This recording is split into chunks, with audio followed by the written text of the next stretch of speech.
From Vermont Public, this is The Frequency. I'm Karen Anderson, filling in for Mitch Wortlieb. It's Saturday, April 5th, which means you're listening to a special weekend edition of the podcast featuring the Capitol Recap. Coming up, federal budget cuts proposed by the Trump administration could leave a massive hole in Vermont's state budget.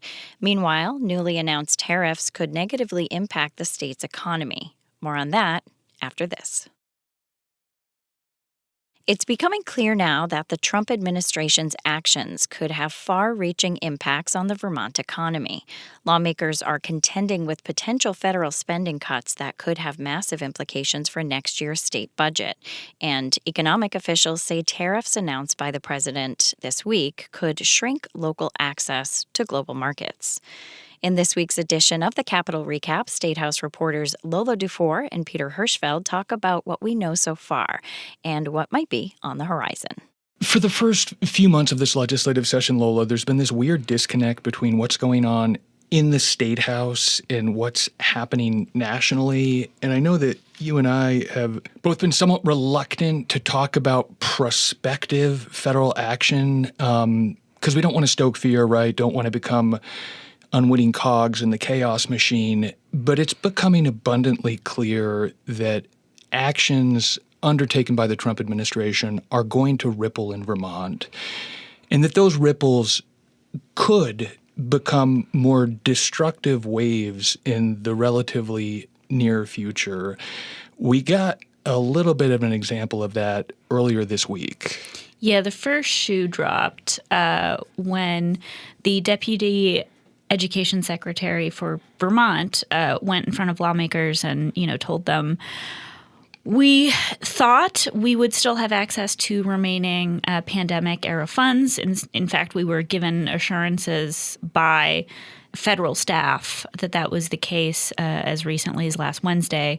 But then 2 days later, they were told, actually, no, you don't. Even if that money has been spent and you were just, waiting to submit invoices, that's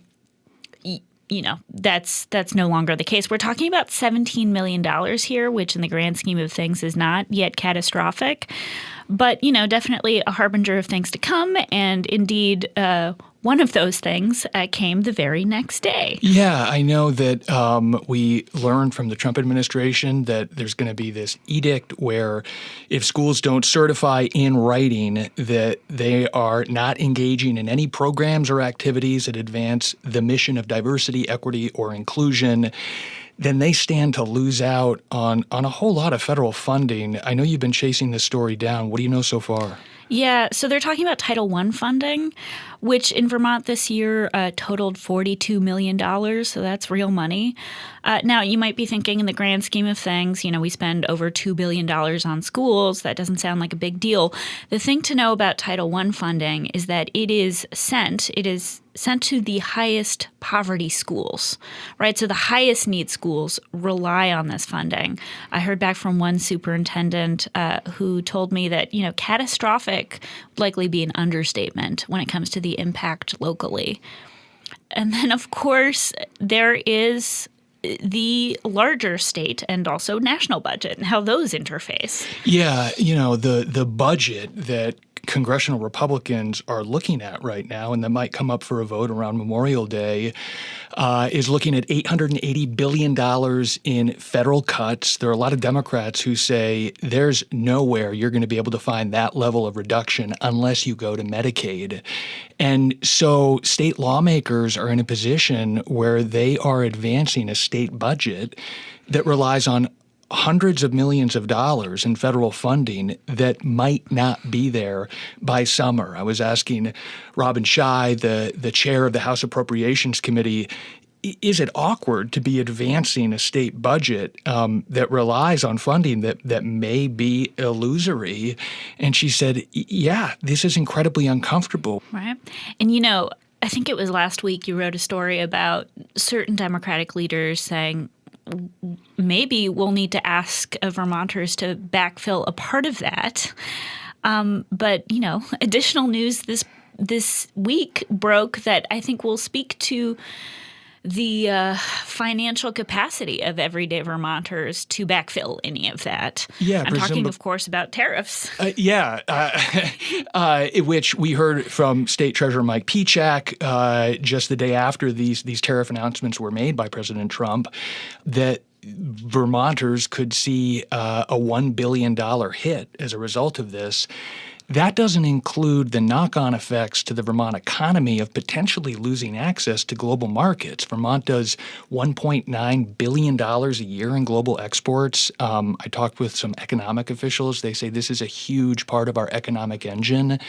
And if we see retaliatory tariff strikes from foreign countries, there are a lot of local businesses that I've talked to this week that are worried that is going to upset supply chains and inhibit their ability to sell their goods around the world.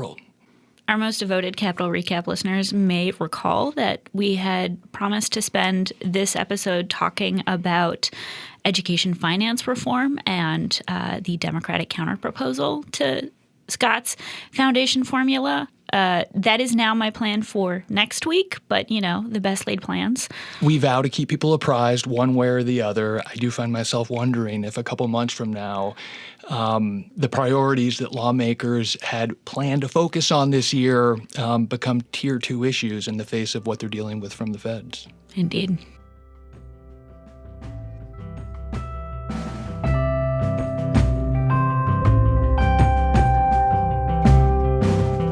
That was Vermont Public's Peter Hirschfeld and Lola Dufour.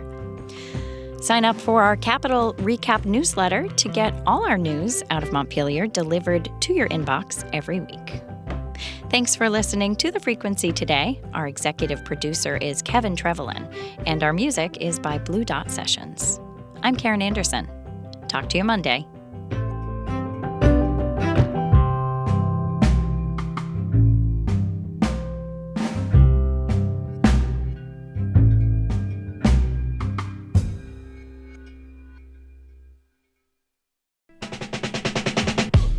This is Tanya Mosley, co-host of Fresh Air. You'll see your favorite actors, directors, and comedians on late-night TV shows or YouTube. But what you get with Fresh Air is a deep dive. Spend some quality time with people like Billie Eilish, Questlove, Ariana Grande, Stephen Colbert, and so many more. We ask questions you won't hear asked anywhere else. Listen to the Fresh Air podcast from NPR and WHYY.